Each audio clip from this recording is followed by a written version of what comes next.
അത് വീണില്ല. അയ്യോ രാത്രിയായി, ഞാനൊന്ന് വീട്ടിൽ പോട്ടെ, അമ്മ എന്നെ ചീത്ത പറയും. നമുക്ക് പെരുന്നാൾക്ക് പോവാട്ടാ, അവിടുന്ന് നമുക്ക് കളിപ്പാട്ടൊക്കെ വാങ്ങാട്ടാ.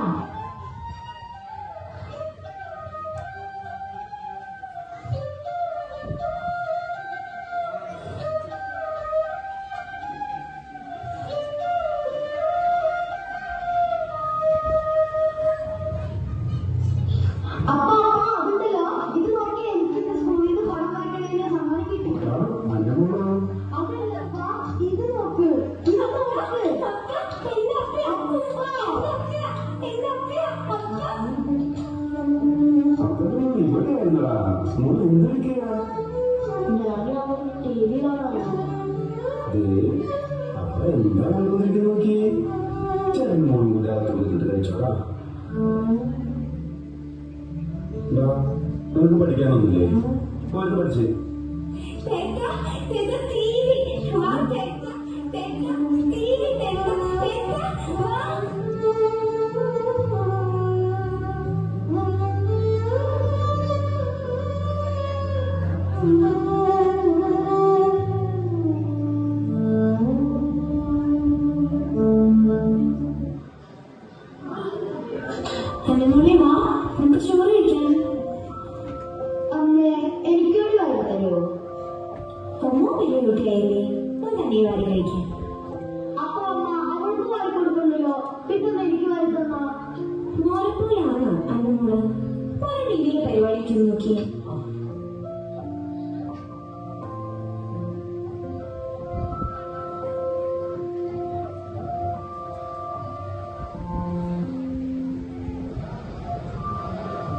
അത് ശരി, നീ പഠിക്കാതെ തീരുമാനിക്കില്ലേ?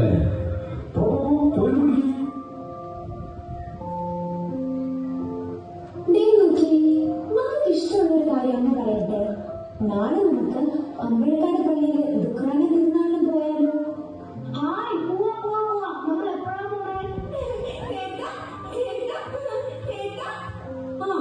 അപ്പൊ നമുക്ക് ഈ കാലത്ത് നേരത്തെ എണീക്കണം, നമുക്ക് പള്ളിയിൽ പോകണം, കുർബാന കൂടണം, അത് കഴിഞ്ഞ് പള്ളിയിൽ വൈകിട്ട് കുറെ കലാപരിപാടികളുണ്ട്, അതൊക്കെ കാണണ്ടേ നമുക്ക്?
ഇഷ്ടായോ?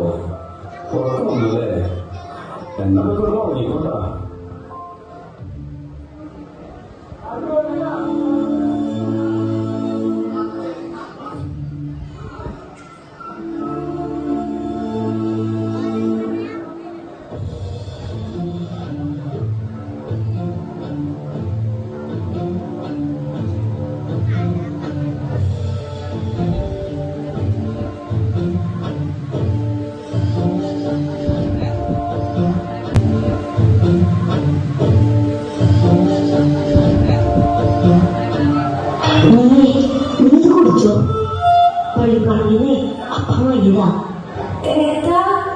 ഞാനേ നേരത്തെ കുടിച്ചതാ, നീ ഉറങ്ങിപ്പോയോണ്ട് നിനക്ക് വേണ്ടി വെച്ചതാ, നീ കുടിച്ചോ.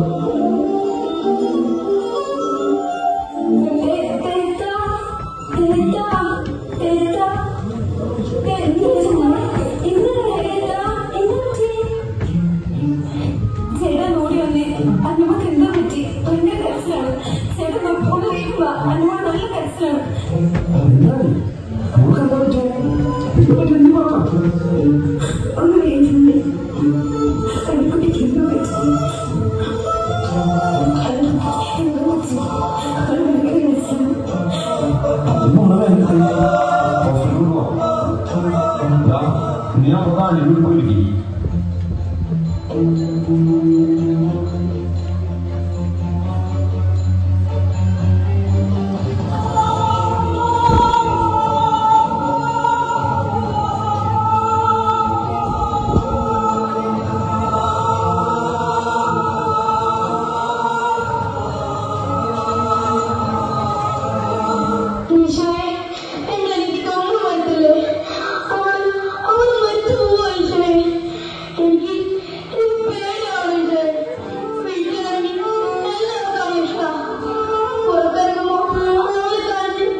ഇഷ്ടം ഈ അപൂർവങ്ങളൊന്നുമല്ല, നിന്നോടാ.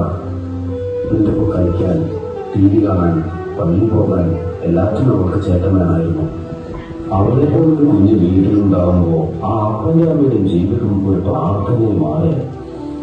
അവരെങ്ങനെയാണ് നോക്കി വളർത്തുക, പരിപാലിക്കുക, അവരുടെ ഭാവി എന്താകും, അങ്ങനെ 1000 മാതൃകകൾ പിന്നീട് അവളോടുള്ള വാത്സല്യമായിട്ട് മാറി. അവളുടെ നിഷ്കളങ്കമായ ചിരിയിലേക്ക് അവരുടെ ജീവിതം ചുരുങ്ങുന്നു. പിന്നെ അവർ ഈ ലോകത്ത് മറ്റൊന്നും കാണുന്നില്ല. ദൈവം നമ്മുടെ കയ്യിൽ ഏൽപ്പിച്ച അവരെ യാതൊരു പൂർണ്ണതയില്ലാതെ സംരക്ഷിക്കുക എന്നതിലേക്ക് അവരുടെ ജീവിതം ചുരുങ്ങും. അതിനിടയിൽ നിന്നെ സ്നേഹിക്കാത്തതായിട്ടോ ശ്രദ്ധിക്കാത്തതായിട്ടോ നിനക്ക് തോന്നുന്നതിനെ മനസ്സുകൊണ്ട് ശരീരം കൊണ്ട് നീ ഏറ്റവും ഞങ്ങളൊപ്പമില്ലേ. എന്നാൽ അവൾക്കത് സാധിക്കുമോനെ? അതുകൊണ്ട് നമ്മൾ അവളോടൊക്കെ എപ്പോഴും ഉണ്ടാവൂലേ.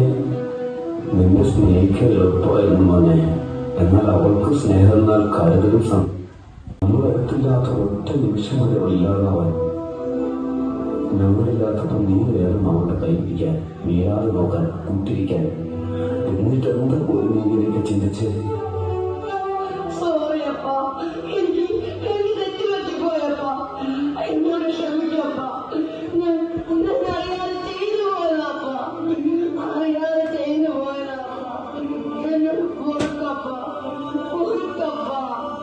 എനിക്കറിയില്ലേ, അവൾക്കൊന്നും പറ്റില്ല.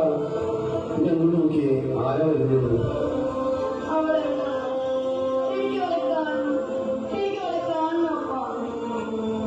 കരച്ചു നിർത്തി നോക്കടാ.